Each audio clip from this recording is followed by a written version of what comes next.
she's like being very rational and reasonable. And then when she first... You said rationable.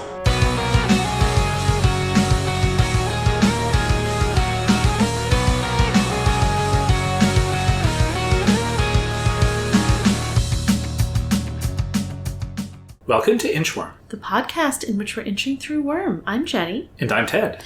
And this time we read a chapter. Snare 13.3. That sounds right. How you feeling? Oh, I think, shockingly, the Slaughterhouse 9 are not playing fair. Yeah. You hate to see it. Yeah. What's this thing where one of them can forfeit their turn? That means that they could just all forfeit, and, what is this? Yeah, where in the rules does it say that Mannequin can give up after being totally beat and have a random other person step in to help? Yeah, doesn't he get, booted out of the 9 for this or something? Well, maybe, but that's not going to help Taylor. It is not going to help them in this fire that's happening. Friend colleagues, next chapter. Yeah, they're in really bad shape. I think one of us should talk about what happened. I don't remember who it is. It is your turn to summarize. Gosh, okay. I guess it's me then. I should talk about what happened before we get into it too much. So they are running from Ballistics territory towards Skitterland, and the problem is that Mannequin is really fast. They're on the dogs, so Taylor figured they would be faster, but actually Mannequin is really super fast. They were also a little bit delayed because, really sadly, they had to pull Lucy's actual body out of the enormous dog body. Apparently, what happens, I'm going to describe it now, even though this is the summary because it's really horrifying, is that after they get really big, their original real body reforms inside the huge monster dog body in a placenta-like sac. What? So that explains how you see them change, but the original dogs are not injured. Come back. Sure. Yeah, uninjured, yeah. So what happened was that Mannequin pierced that sac and killed the real Lucy. So they pull her body out so they can bring it with them because they know that bitch won't be with them in any other way. I'm sorry I made you read this story where all these dogs get hurt. It's okay. There are a lot of horrifying things that happen in the story, and I can handle it so far. Okay. I'm not promising anything for the future. But they're running after Mannequin, and oops, he's actually faster than they are. Bitch manages to grow the dogs a little more, even though she got shot with gunshot in the stomach, and Taylor's kind of worried about it. And maybe is losing a lot of blood, and Taylor suspects she doesn't have the strength to spare, but she does it. She grows the dogs a little more, and they do speed up. But soon, Mannequin is out of Taylor's bug range. So they're just heading towards Skitterland with no sense of what he's doing. Taylor's really worried going into it because the powers they have on hand are not very effective against him. Gru's power does nothing. Bitch's dogs do something, but they're also very vulnerable to him. He's already going to have conjured up countermeasures against anything Taylor's already tried. So Taylor pulls out her phone, manages to call Genesis, tells her that Mannequin's on the way, probably about 5 minutes, pull a body together. Genesis only needs 2 minutes to do that, so hopefully Genesis can slow him down. And then she calls Sierra and says, clear everyone out, contact everyone you gave a phone to, tell them to hide. Mannequin is coming. So Taylor gets there. She's like, I might have to search really hard for him. But no, he's just standing there in the middle of the street. There are 6 people lying at his feet. Unclear if they're injured, but they're not moving. Some other people have fallen nearby. Kind of confusing. Genesis is there, but her form is dissolving. It seems like he beat her, which, isn't going to hurt her, but it means she's not holding him back. Bitch screams at him, starts to charge, and then the bugs that Taylor put on Mannequin start to die. Taylor yells to Bitch that it's a trap. She and Bentley turn around, but a little too slow. They only make it a few steps before Bentley collapses. Bitch has an injured leg and is also breathing in what turns out to be the gas in a cloud around Mannequin. And so she's trying to crawl forward. Mannequin is continuing to exude gas. He's doing like a creepy, jittery thing with his mouth that lets gas come out. And it seems to knock people out really fast. If the bugs are any indication, it also kills them shortly after. So the only people still standing are Taylor, Gru, Sirius, and Bastard. And Gru and Taylor are on Sirius. So Taylor tells Bastard to go fetch his master. And he manages to, I guess, get the idea and goes and drags her out of the gas. Mannequin, for some reason, doesn't shoot them. Taylor gets down, drags Bitch towards Gru and Sirius, hands her up, and thinks about the next step. Mannequin is moving towards them slowly, still exuding gas. And Taylor kind of yanks on Bastard's chain. He growls again and seems kind of vicious. But she's like, enough, and yanks on. It's kind of a choke collar that focuses on the snout rather than the throat. And so he kind of goes with her, and she's like, all right, we're going one way. Gru, take Bitch and go the other way. And basically the plan is to survive. Genesis will be back in action in a few minutes. That's the best they have. And they plan to sort of, if there's trouble, send a signal up in the sky. So they split up. Mannequin chases Gru. And Taylor tries to think about like, okay, what is going on? What have I seen? He wants to hurt me. He's already done that by potentially killing my followers. Why didn't he shoot at Bitch and Bastard, though?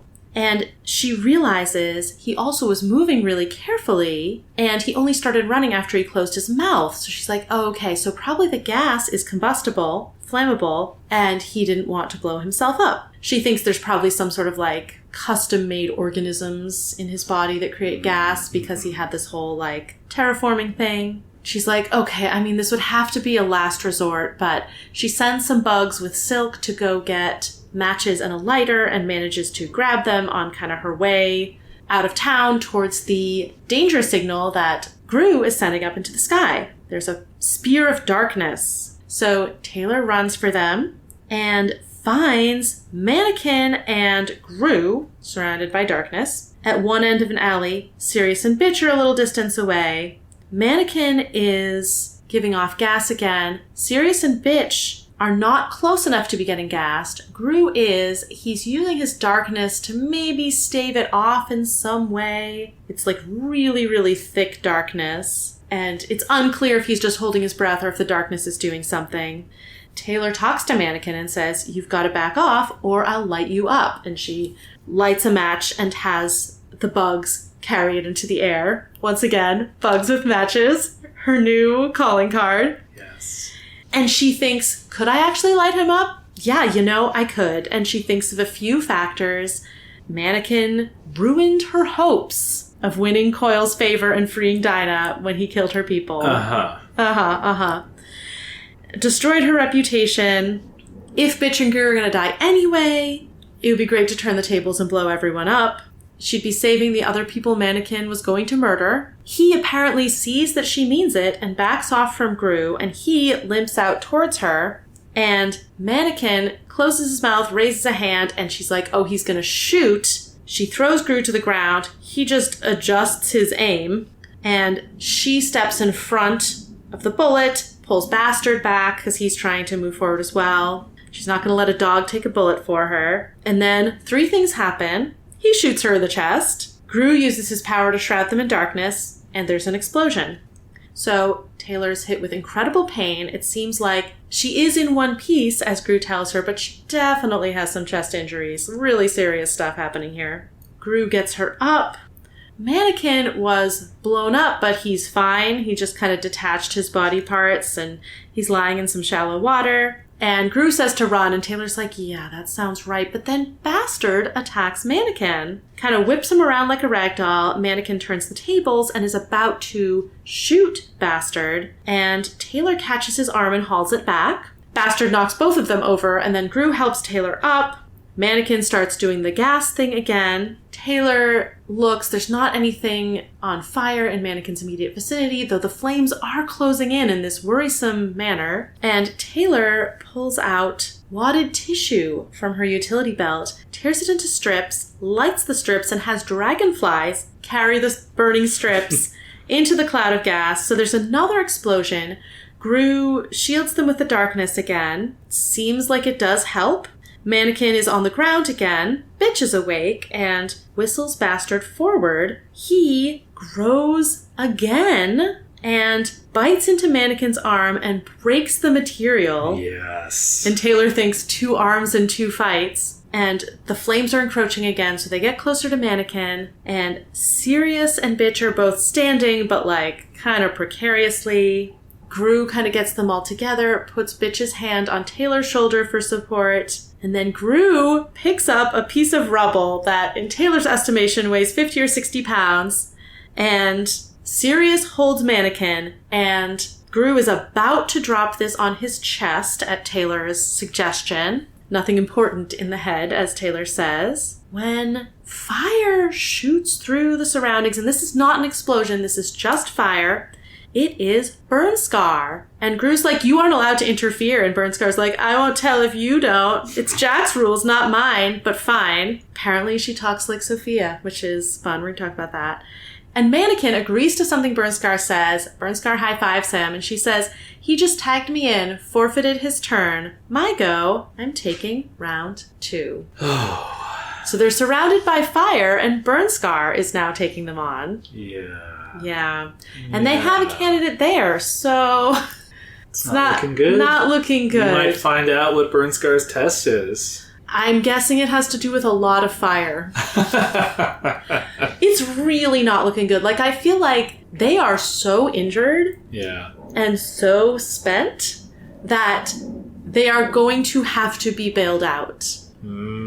It's possible that they'll pull through somehow. I wasn't expecting Taylor to pull through against Mannequin the first time, and she did. And she does say in the chapter, it's just me, Gru, Sirius, and Bentley. And Bastard. Sirius and Bastard. Yeah. Bentley was already down by that point. Yeah. And they didn't get bailed out. That's true. They did not get bailed out. They pulled through.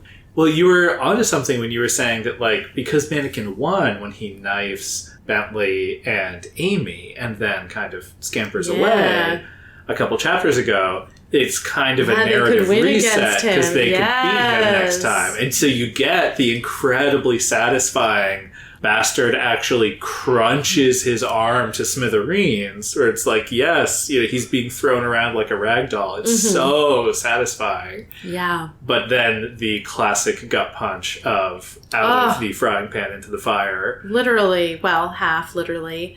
Yeah. And the narrative stakes are back on the, and it's they so just frustrating won, so. that the Slaughterhouse Nine are not supposed to interfere on behalf of each other. Mm-hmm.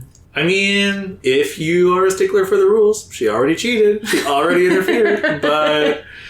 They can't, even if they break the rules, what can they do? Right. Get Legend to help, I guess. So, and also, I mean, you just have to assume the Slaughterhouse Nine will cheat. Maybe not Jack, because he cares about, like, challenging himself, but everyone else. Yeah, the narrative stakes are an interesting way, or, like, narrative karma, maybe, is an interesting way to think about it. Because they did just win against Mannequin, but Burnscar stepping in was such a defeat that it could be the start of a downswing where they, like, barely escape with their lives, or they could pull off something really cool against her. The reason that it's more possible this time that someone might intervene, 2 things. The first is that Genesis knows they're fighting Mannequin and need help. Yeah. She has a phone, presumably, and can call people. The other is that a bunch of people probably saw that plume of black, and it is possible that the other team is going to come. Aisha is going to be looking for them. There's a lot of stuff going on. Yeah, there are definitely moving pieces. Yeah. This is presumably after the scene in the apartment. Because Burnscar went to find Mannequin, right? The interlude? The interlude. This is after the interlude. Like, Burnscar isn't going to go back to the apartment after this and sit there. You're right. It must be. It must be. Yeah, so if Burnscar got here, Aisha could get here. So Aisha could get here, really. And she is good against Burnscar. She actually would be a really useful person to have. Yeah. She's flammable, but, so is everyone, so... Yeah, and I mean, Burnscar and Mannequin, very different fights. Oh, yeah, but, they are, of course, on the back foot, right? Yeah. Several Gru might be down, pretty effective against the fire. I feel Great point, yeah. he wasn't using darkness against the fire that was, like, already in the alley, but he could maybe shield them from some of its effects. Maybe if he deliberately smothers it, it will go out. And there's no reason to think that she can see through his darkness, right? No, Mannequin that's true. is uniquely able to see through Skitter's bugs and Gru's darkness. Right. Gru was completely useless against Mannequin. Skitter was almost useless against Mannequin. Yeah. Bitch's dogs can burn, but also they're pretty tough. Yeah. Unfortunately, only one. I think Bastard's the only one who's not horribly injured right now. Yeah. It's just Sirius and Bastard, and Sirius is pretty injured. Yeah. We don't really know what happened to him, but fall from a building or something. Bitch is also very injured. So are Gru and Skitter, which is why, like, they do need help, I think. But Gru at least will be more effective. Skitter's not going to be good against fire. Yeah. And her bugs can wield fire. She can deal it out, but she can't take it. Right. I don't remember in the loom fight, was her costume fireproof? It was helpful against fire, but it doesn't completely enclose her. I don't think she's done anything about the back of her head. Right. She still has hair. That's a great point. For now. It's quite sparkable. Yes. So, yeah, they are better off, but still a little bit of a mismatch. Yeah. Well, I mean, I feel like we'll be able to dig into how awful the cheating of it all feels in the next chapter. But how did you feel about this whole action scene against Mannequin? This was such a horror chapter. Him with his mouth open, jittering, and he's like invisible, odorless gas. He's like a human skull with like a little bit of the like jaw just like rattling up and down. Yeah. I love it. I was picturing, I think it was the demon Akathla in Buffy, the one that like Angel brings back in season 2. So many Buffy spoilers. Hopefully people are used to it by now. Like the way his like mouth kind of opens and then he starts a portal that like sucks you into hell. Yeah. It's the gas that you can't see, which will kill you, is like a thing that really strikes fear into my heart. Like that's a real button for me. Yeah. And right, the awfulness of her being like, oh, those people are all just lying there. Well, maybe they're knocked out. And then realizing that they have been gassed to death is truly horrifying. And I'm glad she gets to realize it a little earlier because of the bugs, but not quite soon enough. It's a nice, like, straddling the line of, like, she's able to save them, but not completely. Mm-hmm. And then he just keeps coming like this creepy mouth demon. And it's great because Taylor figures out the reason why he's not being more aggressive is because he doesn't want to spark the gas. That was good. Yeah. As soon as she said he didn't shoot them, why? I was like, oh, the gas is flammable. Yeah. but the fact that it makes him just kind of like walk calmly towards them is also so much kind creepier. of scary. Oh my gosh. Yes. You're like, why isn't he hurrying? Why isn't he shooting? How does he know he's totally got us in his power? And it turns out he's just a little bit hampered. Right. But yeah, so Skitterland, like, decimated, right? It's like a dozen maybe of Skitter's people. Right? Yeah, so, I mean, we don't know that they're dead, but probably they are. We don't know that Charlotte and Sierra were among them. I guess we haven't seen anything larger than a bug get confirmed gas to death. Yeah, there are a lot of things that will kill bugs that don't kill humans. Right. But so yeah, we don't know if any of the people are dead. Mostly it's a quantity thing where like a small amount of poison will kill a bug but not a human. We don't know Bentley's this was status, a large quantity. But he was knocked out. It's possible that like, the gas probably dissipates relatively. They're outdoors, so it's going to dissipate relatively quickly. Bentley might be okay. But still, not looking good. And we don't have any confirmed, like, named deaths, right? We didn't see Charlotte or Sierra or even any of the anything. People, that clan. An O'Daly-looking exactly. face. Right, so they could just be anonymous deaths. I suspect if there are deaths, then it will be at least some of the people we've met. Right. Probably not Charlotte and Sierra because we've invested so much in them. That's my guess. Yeah. He wasn't there for very long, so he didn't get to do actually that much damage. Mm-hmm. And I was thinking, like, the thing where he takes off after Gru and Bitch, I was like, but he's after Skitter. Like, oh, no, he wants to make her suffer by making her people die. Yeah.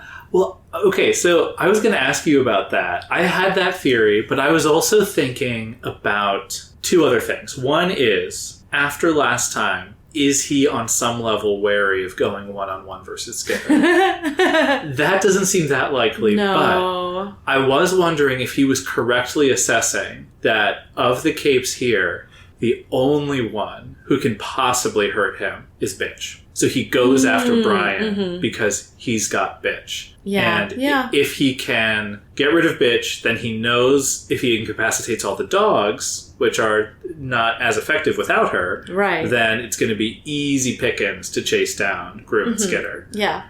It was really satisfying how much the dogs were able to do and how much Taylor, and I guess mostly Taylor, were able to do with the dogs. Even though Bitch was unconscious. Yeah. I have hope for Taylor and Bitch after this chapter. Say more. Okay. Because, I mean, Taylor saved Bitch's life, which, like, feels almost like table stakes in the Undersiders. Like, of course, you're going to try to save each other.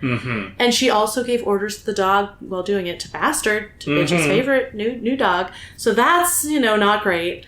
But she also literally stepped in front of a bullet for Gru, but, like, wouldn't let Bastard take it for her. Oh, I know. And I don't know if Bitch was conscious for that, but then she again went into battle against Mannequin to keep him from shooting Bastard. Yeah. And if Bitch saw any of that, I feel like saving her dogs is probably one of the very few things that could get her to trust you. Yeah. And we did have that moment, which is ambiguous but promising, where Gru gets Bitch up, I think, and then is supporting her and then transfers her to, like, have her hand resting on Taylor. And it specifically says, like, Bitch didn't take her hand away. Yeah. And that means something, that she's at least able to trust Taylor to bear her weight in that situation, which she could, in, recent chapters, she potentially would have, cut off her nose to spite her face there and just been like, no, I won't let Taylor support me at all because I'm so mad at her and I don't trust her, etc. Right. Yeah, and we had that really strong emotional beat of looking for Lauren in the last chapter. But that chapter ended with her being like, oh, you think the world revolves around you. Right, but I really like the idea. But she just lost one of her dogs, and now that's a really, like, they feel very vulnerable to her. They feel losable. Yeah. And Taylor saves Bastard twice. Yeah. I hope she saw some of it from she literally stepped in front of a bullet for Bastard. Before Bastard is questionable. The thing I was going to say, I was going to point out some other things about Bitch and Taylor in this chapter that are also, I think, optimistic. But so one is in the initial run, right? Taylor looks back at Bitch. Her mask has fallen off, and she has this drawn look, like very, very emotional. Could be pain, could be anger, but she continues to make the dogs bigger to go faster. And Taylor's like, how? Like she can't do this. She's so injured. And I was thinking that, like, Taylor is saying, we have to go to my territory. He's getting away. And Bitch is, like, listening to her in this moment. And she's willing to sacrifice some of herself to make the dogs bigger. And partially it's because she's angry because... Right. Of course she's motivated by revenge. Lucy, yeah. But then again, when Taylor says it's a trap, Bitch trusts her. She turns, right? Like she is instinctively listening to what Taylor says tactically in this chapter, which is a good sign. Yeah. And I was also thinking about how, she makes the dogs bigger at the beginning of the chapter, and then she makes, I think, both Sirius and Bastard bigger at the end. That might be true. Sirius has to get bigger to get them out from under the rubble, and Bastard gets bigger to fight Mannequin. And I was thinking about Lisa's theory about what makes power strong, and since we know Bitch's trigger event... Right. If her dogs are in danger, she is going to have a lot of extra dog juice. That's so true. Dog juice. So I love connecting our observations. The idea that she's pinned down under the rubble. She's watching the fight. And she sees Bastard being vulnerable and Taylor saving him, and she's watching. And the threat to Bastard is what gives her enough juice to boost Sirius, boost Bastard, and kind of like finish off the fight strong. I would believe that, yeah. While we're talking about Bastard, he saves them. Oh, yeah. Right? It's agency that wins the fight. Because Gru and Taylor are like, we're gonna run away. And Bastard is the one that, like, rushes in that moment. And then, you're right, Taylor, a beat later, is like, well, crap. He's rushing in, I gotta rush in and fight too. Right? But she wouldn't do that. They were ready. They were done. They were ready to call it a draw. And Bastard is the one who leans in and ends up, making it a win for the team. Which I just love that they realistically have some agency in the story. They're not pure tools. No, that's so true. And that it's not like Taylor was so good at using Bitch's dogs even when Bitch wasn't there that she was able to beat Mannequin, right? Yeah. The dogs were able to do it's a less heavy-handed way of getting to the exciting resolution. Mm-hmm. There's also... And he crunches into Mannequin's arm! Oh my god. There were a lot of fist pump moments for me towards the end of the chapter. This is like... I think this might be even better ragdoll effect than when Trainwreck picked up Armsmaster and was smashing him around. But this is so satisfying. And yeah, like, Mannequin is more vulnerable than he seems, right? Like, just make the dogs big enough, chomp, chomp, chomp, he's toast, right? Right, he's not, like, made of titanium or whatever. Yeah, I love it. Oh, and I'm just so frustrated that they came so close to killing him, probably. Yes. Like, if you break that compartment, can he live? I doubt it. I know. Burnscar. Before we go off of Bastard, there was one other moment I wanted to call out where he gets a little beat of inside Bastard, outside Bastard, because Sirius comes up to him. Oh, and he has this little reaction where, like, he acts like he's still the puppy in the situation. Right. And Taylor's like, that's so funny because he's as big as a truck. Like, this is crazy. That dog looking like it has to defend itself. I wonder if there's a limit to how big she can make the dogs or not. Who knows? Yeah. Yeah. Might get impractical. Put those dogs in enough danger, right? That's the real question. You were talking about their decision to kill Mannequin. Oh, I didn't think of it as decision. I mean, of course they're going to kill him if they can. Well, that is how I feel as a reader. Yeah. But I don't think it's how they feel in the scene. I think each of the Undersiders are working themselves up to it. Oh. Because none of them are murderers. None of them are comfortable with this idea. Taylor has reflected about whether she has a killer instinct or not. Right. And she has this whole thing where she's like, I mean, we can maybe talk about the Dinah thing separately, but she talks about how this is such a failure, but like, if I kill him, he won't kill anyone else, and, Right, she kind of has to justify it to herself. Right, I gotta make the most of it. I was seeing that more as justifying, like, Gru and Bitch and Sirius and maybe me, we're all potentially going to die if I do this. Maybe. But you're right that there's also some justification of killing Mannequin in there. The way she thinks sort of like, no bluffing, It is sort of like, I'm willing to sacrifice everything to beat him. But I do think there's a little bit of reluctance there. But Gru also, before he picks up the stone, when Mannequin is lying on the ground, he's like, bastard, monster, freak, out loud, to Mannequin. Which to me is, again... I was so confused by that because of the word bastard. I was like, is he insulting bastard? What is he doing?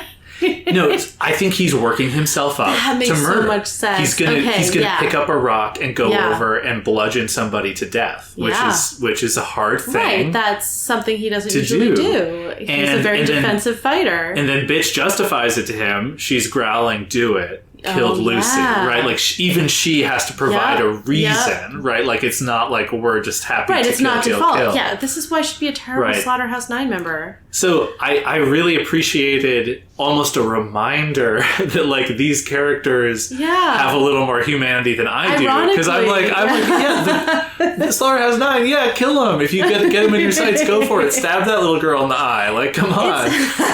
It's different when it's in a story, but of course. So I actually it's really liked for them. liked recognizing in these characters that it's not easy for them to kill someone even as awful and I really hope as Mannequin. That this means that Bitch is shifting from a potential like downslide into the kind of person who would kill whoever just because why not? That like the Slaughterhouse 9 do, back into someone who can be a real member of the Undersiders again. Because she really would have to have quite a downward spiral to get to that point, and that's what the trials are designed to give you, a downward spiral. But she is potentially able to forge better connections with the Undersiders after this. So, yeah. Yeah. I just can't see... It's so hard for me to see it because, right, her power... The tragedy of it is she's sending her children to war, right? Like she has these intense bonds with these dogs, and then she can't help but fight with them because that's her power. But like her pack is going to keep growing and getting culled back, and like it's so hard for me to imagine her becoming numb to that in the way that you would have to be to sort of to fully give into that, right? It's not like the relationships are easy, but she has her power is based around these strong, important, meaningful connections to other creatures. That's such a good point. Oh, that gives me so much hope for her. I hope she doesn't, I hope she survives, but I hope she can become a real member of the Undersiders again. Yeah. God, I feel like I'm just stuck on this because I can't help but wonder what's going to happen next. Burnscar is vulnerable in so many ways, but not particularly to the other half of the Unravelers. Because their big guns are sunshine and momentum, but she's a teleporter. So I really feel like Sundancer and Ballistic, powerful as they are not very well suited to fight her. Like, Ballistic could get lucky, but I'm pretty sure Sundancer couldn't do anything against her. Like, I think if you're fireproof, then the sun doesn't bother you. Right. Yeah. I mean, that's a good point, that there are certain capes, like Burnscar, Loon, probably, that just are a hard counter to Sundancer. Yeah. Any pyrokinetic, whose power grants them, the necessary fireproofness. Well, Loon, it seemed like, was going to be vulnerable to the sun, wasn't he? I guess that was the heat, right? Yeah. But I guess if Burnscar can very quickly jump through it to a less hot fire. Right, that is true. The teleportation would make that. Yeah. And Trickster, maybe. It would be interesting to see what Trickster could do with her. Yeah. I mean, Regent's useful. Oh, I forgot about Regent. Now that I remember that Aisha exists, I have to forget Regent instead. It's a trade-off. Yeah. Regent could be useful, potentially, but, she's, aim doesn't really matter that much when you're just shooting fire, so... Did you make anything of the fire foreshadowing in the chapter, or did you just kind of barrel on? Oh, I didn't make anything of it, no. Just, where everything's on fire. I caught it. Well, Taylor keeps being like, but why is, everything, because everything seems a little extra on fire. Oh, do you think Burnscar was, watching? I think Burnscar was in the area. Oh, interesting. Yeah. I wouldn't be surprised. So you think she was hanging out, being like, ugh, I guess oh no, he's about to die. Fine, I'll intervene. Yeah, that makes sense. I wouldn't be surprised. Because her showing up at exactly that moment is improbable. Exactly. Yeah. Exactly. I did make note of the Protectorate foreshadowing, where Taylor's Crew's like, no, you can't interfere. And Taylor's like, is it the Protectorate? That would be so bad if the Protectorate were here. Oh, it's Burnscar. This is worse. I love her mind immediately goes to the Protectorate's gonna fuck everything up again, because that's what she expects from them. Yeah. Probably rightly so. I have no faith in them now that I know about Assault. Yeah. What does Burnscar's Sophia vacantness or emptiness connote? I thought that was a really interesting passage. Something about the tone in her voice. It sounded casual, but there was something in it that reminded me of Shadowstalker and Sophia. It wasn't angry like Shadowstalker was, but it had the same emptiness. I just hadn't really picked up on it in the past. Yeah, I mean, there does seem to be something sociopathic, ? I don't know how diagnostic that is, but well, yeah, I guess because it's a tough word, antisocial. There's something there. Burnscar has talked about how her power disconnects her from empathy, from other people, just basically, and that does seem to be something Sophia really struggles with. She sees even the people who are closest to her, even Emma, she sees in terms of how useful is she to her, right? And so it makes sense that is something that she and Burnscar, especially after having used her power a bunch, would have in common. Well, that makes sense. I guess it makes sense in a way that their personalities are similar. What I'm wondering is, how does Taylor observe it? The way that it was making sense to me was maybe a little bit of like Sophia and Mimi are both like, they have to like pretend a little bit, or they're sort of like acting, but maybe they're like bad actors. It's sort of, there's a little bit of like fakeness is what the vacantness sounds like. You know, like, but yeah, I don't know. You know what's sad that just occurred to me?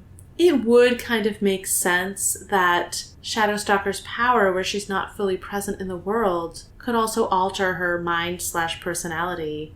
I wonder how much of her awfulness is like a power side effect. And like with Mimi, right? It doesn't mean that there wasn't the seed of it before, right? You don't want to. You don't want to necessarily say like, oh, well, your power made you a bad person. Bitch had that seed in her as well. Right. You know, not the same one, but like the seed of what her power took from her is something she also already was struggling with. But that's a commonality with the sort of like, you know, mental side effects or even primary effects of the power is. I'm remembering exaggerating personality flaws. Yeah. I'm remembering Tattletale saying, like, you know, we get our powers on, like, the worst days of our lives, and maybe this is why there are so many more villains than heroes. And, like, I wonder if it's something else. Okay. And what the person we're mostly seeing inside their head, you know, who we're mostly seeing is Taylor, and her power, it seems like, exaggerates, like, maybe a tendency to, like, treat people as things in a combat situation. Like, just like treat people as tools, not because she does care about people in their own right. Yep. Yeah. And it's not about the person. It's about the swarm. Right. It makes her really good at multitasking, and it potentially makes her good at like building coalition, which is like not a bad side effect. So, you know, it's kind of nice that, you know, like not all of the mental side effects are bad, but many people seem to have them. I mean, that's a really interesting observation, right? Because I think when Taylor first learned about Bitch, she was like, wait, Lisa, did something change about my brain? And Lisa's like, nah, you're good. But it is interesting that you sort of, Lisa's there's a more... liar. True, but there's a more subtle, you know. And like, I mean, obviously her multitasking ability is tied to her power. Right, but it's almost unknowable, especially because we're never in Taylor's head before her. And she's also 15. She's event. Already in a place in her life where she's going to be changing and like mentally maturing anyway. Right. So if she is changing a little bit, I mean, that just makes sense. And I feel like the best you can say, sort of like when she is maybe trying to help Danny after running to save him, and she's like so focused on the first aid and like, are those people in the house here to kill me? And she's not like feeling any emotions about it one way or another. You could read that as being like her like power combat brain being activated, or you could just read it as like how someone behaves in a traumatic situation where you're dissociating a little bit. So it's a really nice richness to the world building overall, right? Like it's there doesn't need to be one explanation for any of that stuff. But, you know, like Taylor immediately responds like, oh, is something different about me? Like, it invites the question about each of these characters, and you can think about, you know, how their power may or may not have affected them in ways nobody's aware of. Speaking of Taylor, fascinating reflections and decisions from her in this chapter. Oh. Like, it seemed like she really lost hope at one point in there. Yeah. She's like, well, let's just blow it all up. Yeah. And, like, she kind of needed to get to that place to make any headway against Mannequin. Like, if she had been bluffing about blowing it all up, like, I think he probably would have been able to tell. Like, it seems like, did he let Gru go because he didn't want to be blown up, but then he thought maybe he could get away with firing the gun anyway? I think he let Gru go because he wanted to shoot him down in front of Taylor. He wanted... Okay, no, that makes sense. He wanted Taylor to watch him die. Yeah, and he couldn't in the darkness. Yeah. I think he... Yeah, that moment where he, like, thinks about it, he's like, this'll be fun. Mm-hmm. And then he, I think, is sort of just surprised that, like, Skitter being like, shoot me, and, you know, like... Yeah. Like, and then he thinks about it with some more, and he's like, all right, okay. I guess I'll shoot you instead. He's really trying to kill her people instead of her, but he's like, if you're going to give yourself up for them, I guess. And like, I loved the lampshading on Wildbow's part of like, well, this is the part where he shoots and it's a near miss and he blows himself up and everything's okay. But then that he didn't just happen. his He aim. adjusted his aim, and then he waited, and he called my bluff, and he just shoots her straight in the chest with his shotgun arm. Her ribs are so broken. Her sternum might be cracked. Like, I don't know what's going on here, but she's in really bad shape. Yeah. The thing you're saying about how she was ready to end it all, blow herself up, I guess that is true, right? But I feel like... I don't know that I think she's as bad as she's been earlier in the story, because there were some moments when I was feeling like she was doing well, right? So as she's riding in, she says, well, her mind's kind of empty. Like, I feel strangely composed, maybe like a little bit detached, you know. I was reading that as like, and she says it even later to Brian, we just have to survive until we think of something. Yeah. So I do see a little bit here. She has some faith in herself, or you know, the sort of like, well, as long as it's not over, I can still think of something. But I could see it more as like she's feeling strangely composed, she's feeling detached, as like the hopelessness is set in. The sort of like she knows all the people are going to die. She's being more real with herself about the fact that her plan A with Coil is not going to work. You know, the Slaughterhouse 9 are unbeatable. They're going to go through days of this. So maybe I was projecting a little bit of optimism onto Taylor. And this whole time she's, you know, the stalling tactic is rational, but she doesn't... The question is whether she believes in it. Yeah. Does she really believe that she's going to come through and pull out the... Oh, it's combustible gas, and I have tissue paper in my change purse. And bada bing, bada boom. Literal boom. Right. Well, because she also does expect that if she has to blow him up, it will take Gru with him. Yeah. And that's kind of what she has to justify, I think. I don't know. It is confusing because you're right. She doesn't seem to have really lost hope, but then she does seem to decide, like, I'm going to do this crazy move that's probably going to kill my friends. Yeah. I mean, I didn't... The thing is, I didn't read it as obviously she's willing to kill them all. I think she does think about Gru, like, is the darkness protecting him enough from the gas? And I think based on how Gru's power protects them later, he probably wouldn't have died. Yeah, no, that's true. So, yes, like, that's a good point. You know, and Bitch was probably far enough away. Right. And it was kind of like she had nothing else to try. She has to do this. Yeah, yeah. And she's using it as like she says not a bluff, but she's trying to get him to do something else. She's hoping she doesn't have to do it, but she is willing to do it if it is required. Yeah. If they're going to die anyway. Yeah. Yeah, this thing where she's like, oh, he killed some people in my territory. Now I can't impress Coil anymore. I'm like, I can't tell if this is overly, like, defeatist or overly optimistic. Because, like, the idea that she was going to be able to impress Coil of the people in her territory was stupid anyway.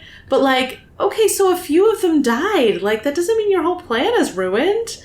Like, there are a lot of people in your territory. So he kills, like, 10 of them. Yeah. Like, that doesn't mean that you're, you know, you have to entirely give up. But I do also, at the same time, recognize that she is staring down the barrel of weeks of this and being like, my territory is such an obvious weak spot. And Mannequin is going after her in particular in a way that the other Slaughterhouse 9 don't have any real reason to. Yeah. But especially if she manages to take out Mannequin, they're gonna wanna, and she has this huge weak spot. Yeah. And so she's realizing that, like, not only was it a terrible plan in the first place, because Coil, as she admitted, is never gonna want to give up Dinah, it's a really terrible plan when the Slaughterhouse 9 are in town and they love nothing better than to kill random people, especially if it'll hurt someone else. Yeah, yeah. Yeah, so that's interesting. So I want to read this whole passage from her. Maybe it was the grim recognition of the fact that Mannequin had spoiled any hopes I'd had of winning Coil's respect and saving Dinah when he'd murdered the people in my territory. He'd single-handedly destroyed my reputation and dealt a grave blow to the thing that had been driving me forward. Maybe a teeny tiny part of it was hopelessness, knowing that I couldn't beat him otherwise. So yeah, if he was going to snatch my hopes of saving Dinah from me, if Bitch and Gru were about to die anyways, I could turn the tables and blow us all up. I might not save Dinah, but I could save all the people Mannequin would murder otherwise in the course of his career. No bluffing. God, she just gets pushed to the edge so often in this narrative. Yeah. These Slaughterhouse 9, I tell you, if they just go home, we'd have such a nice, peaceful story. Well, the thing in rereading that now, the part where she says, maybe a teeny tiny part of it was hopelessness. Like, I read this as Taylor vastly underselling the part of it that is hopelessness, right? To me, that is Taylor, where, like, Wildbow lets us see a little bit of something that she is trying to hold pretend at isn't bay. there. Pretend isn't there, and she's minimizing, right? Yeah, I also wonder a little bit, right, the fact that she had to talk to Brian and be like, so yeah, the plan, I'm doing all this because I want to impress Coyle. You know, we still don't know how he responded to that. But, like, if she is just realizing more and more that plan A doesn't make sense. Right. But of course, plan B is impossible, right? So she's becoming more unmoored.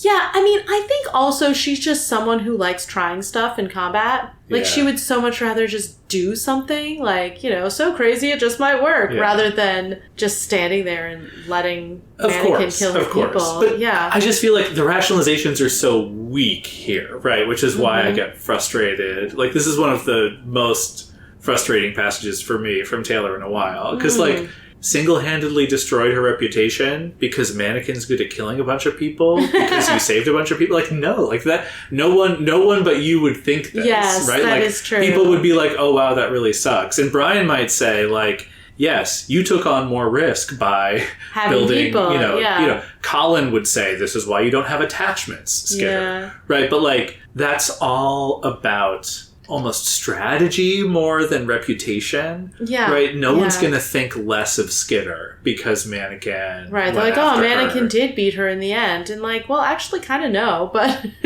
Right. I mean, I guess if Mannequin leaves this fight killing, all of the Undersiders that are here, then, like, yes. Well, he can't. He was just tagged out. No, what I'm saying, if it had gone a different way, right? That is then true. Yes, Taylor loses her reputation. Taylor doesn't know that by the end of the chapter, it's not going to matter. I'm just picturing I just watched Legally Blonde for the millionth time, but first time in a long time, but where the woman who's in jail is like, can't tell my alibi. I've already lost my husband. I'd rather go to jail than lose my reputation. That's Taylor here. She just doesn't want anyone to know that she had liposuction. Taylor, that is. Is this a Legally Blonde reference? This is. Do you not know Legally Blonde? I don't know it well enough to know this one character who talks about her liposuction. 15,000 times. No, I've probably seen it 3 or 4 times tops. All right, we're watching Legally Blonde sometime soon. I kind of want them to come back to find that, like, Amy has healed the people in Skitter's territory. I know that's so unlikely. She's, like, talk about unmoored. She's, like, running away, screaming at them. Like, she's not going to just go heal the people in Skitter's territory, which she doesn't know where it is anyway. And she hates healing people. She hates healing people. But I just want this. I know. I'm attached to this idea that is almost definitely not going to come to pass. But also, I love Bastard now. Yes. He's so great. Yes. Oh, and the irony that Siberian gifting bitch, this dog, ends up beating Mannequin. Very, very funny. Beautiful. See, the Slaughterhouse 9 needs to be their own undoing. That would be great. I wonder what will happen to Mannequin for having failed to even carry out his test. Right, as annoying as it is, by the rules, forfeiting a turn has got to come. Like, there was a whole clause about how, like, when we screw up, we're going to punish our own. Right? Like, that was, like, item 6 or 7. He doesn't get to rebuild his arms. He just never gets to have arms. And his arm is full of, like, gray organic goo. It's like, it's awful. No wonder Cherish has a hard time detecting him. Because he probably has a totally foreign, like, normal brain. Brain function. It's like he does have music, but it doesn't use, like, standard notes. It's like a different type of... Not even, like, atonal. A different type of scale, Yeah. Even weirder than that somehow. Yeah, I mean, some good emotional beats from Taylor. Like, she does think multiple times about bitch, just kind of, like, reasoning out, like, okay, well, should I try to change her mind? Well, no, I wouldn't be able to stop her, and I do want to help my people. Like, if we didn't stop to get the dog's body, we wouldn't have a ride. She's being very rational and reasonable. When she first is taking over Bastard, well, she says, You're with me, puppy. I didn't know Battery was in this chapter. No, but it's cute when she says it to Bastard. But then Bastard growls at her early on in their interaction, and she's like yanking on the chain, and there's a bit where she's taken aback, then anger set in. I barked, enough! I love that she goes through fear into anger, and that like gives her the strength, right? Yeah. Like, we know that she has that temper, and her anger is what like lets her keep going. Mm-hmm. So I really liked that emotional detail. And then just, right, they split up, and she's like, you know, oh, we just gotta survive till we think of something. And that time when she is fleeing and Mannequin chases the others, that's when she has the time to reason out how to beat the gas. I was thinking back to her previous fight with Mannequin in the warehouse when she's like on the floor and she like runs out of time. Right. She's buying as much time as she can just to think through stuff, and she doesn't get enough. Yeah. And here I'm like, yes, when you think about stuff, you're so smart. And you're like, Gru, you can use your darkness to push back the gas. Like, she's just putting all the pieces together right away. Mm-hmm. It's just a real joy to watch her figure stuff out.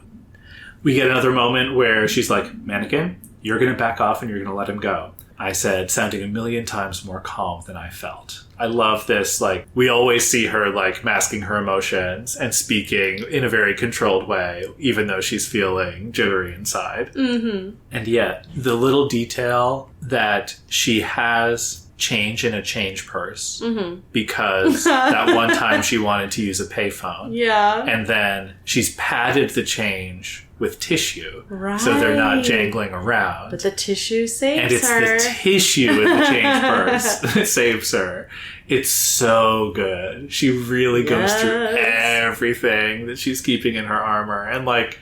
Wait, has she even used that, like, climbing powder or whatever yet? No. Someday. No. Maybe that's next chapter. She might still have it. Yeah. I don't know why that would not be helpful against fire. And there's, like, some great writing. I mean, anytime Wildbow writes about Taylor suffering pain, it's always compelling, right? Like, she's in so much pain right now. The pain hit me like a summer rain. You know, I love it.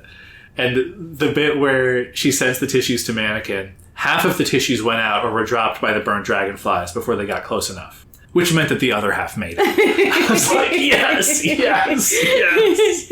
So well put. And when Gru is picking up the big stone over Mannequin, she's like, not the head. Nothing important in there. I'm not joking. It's a decoy. Right. She can't quip, but she can clarify that she's not that when quipping. she accidentally quips, she is not being quipping. literal. Yeah. Quip not intended. I also, like, Mannequin continues to be a very smart opponent. Mm-hmm. The gas is so horrifying. Taylor is like, Genesis, take a form that can beat Mannequin. But because Mannequin had the gas, right, he's like, I'm going to have a shotgun, but I also need something, right? Like, he's kind of playing both sides tactically. Right. The gas can knock out an opponent, then he can finish them off with the gun. It's very clever. Like, the gas beats brawn, which he knows is a weakness of his, as we see with Bastard by the end of the chapter. Those darn tinkers. We don't have one, so I don't have a lot of sympathy for tinkers, because we don't get to play that card, we villain heroes. Fair. And yeah, just a lot of beats, like, the power of teamwork, right? They all save each other so many times. And they're all, like, going back and forth with it between Gru and Bitch and the Dogs and Taylor. This is the kind of thing that they needed to rebond Taylor and Bitch. Yeah. I have hope. Yeah. Maybe it's stupid, but I'm full of hope. I hope they don't die. I know, yeah. They die in the middle of Arc 13, and then we have new characters. Wow. Well, you've said a lot about what you think might happen in the next chapter. I'd be happy to read you the first 5 words of the next chapter. I would love that. Bad. Burnscar. Was a terrible opponent for us to face, because we had nothing useful to use against her, except maybe Gru's darkness, actually. Yeah. I mean, I've predicted a lot of stuff, so I think we can just wait and see what happens. Next time. On Inchworm. Worm is a web serial by J.C. McCrae. You can read Worm at parahumans.wordpress.com and support the author at patreon.com/wildbow. Follow us on Tumblr and Blue Sky at Inchworm Podcast, or find our Discord link and any other updates on inchwormpodcast.com.